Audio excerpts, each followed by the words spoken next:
বিসমিল্লাহির রহমানির রহিম।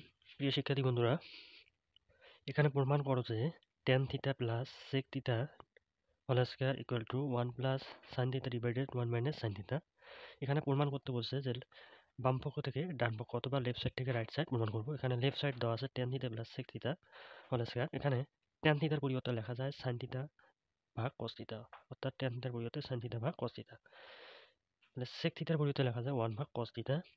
এখানে লব হর এখানে cos থিটা এবং cos থিটা লসাগু করলে হয় cos থিটা। তার প্রথম এই হর দিয়ে যদি লসাগু যদি ভাগ দেয়, ভাগ করলে সে 1 দিয়ে sin থিটা গুণ করলে sin থিটা প্লাস আবার দ্বিতীয় হর কি আছে cos, তাহলে cos দিয়ে cos ভাগ হলো 1 দিয়ে লব গুণ করলে 1 1 1। এখন এই হোল স্কয়ারটা হচ্ছে দুই সংখ্যার সাথে আলাদা করে নিলাম, 1 plus sin theta whole square divided cos square theta. উপরটা ঠিক থাকবে, নিচে cos স্কয়ার থিটার ভিতরে লেখা যায় 1 মাইনাস sin স্কয়ার থিটা। তাহলে 1 প্লাস sin থিটা এখানে দুইবার আছে, দুইবার আলাদা করে নিলাম। এখন 1 এর উপর জোর করে স্কয়ার দিলাম, তার মানে 1 1 1 এখানে sin স্কয়ার থিটা। তার মানে এখানে স্কয়ার দেওয়ার উদ্দেশ্য হলো এখানে a square minus b square সূত্র আছে। এখানে a স্কয়ার মানে b স্কয়ার সূত্র হচ্ছে a plus b into a minus b।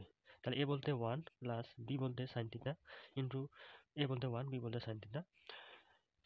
এরপর 1 plus sin theta 1 plus sin theta বাদ যাও 19, আর থাকে 1 plus sin theta divided 1 minus sin theta.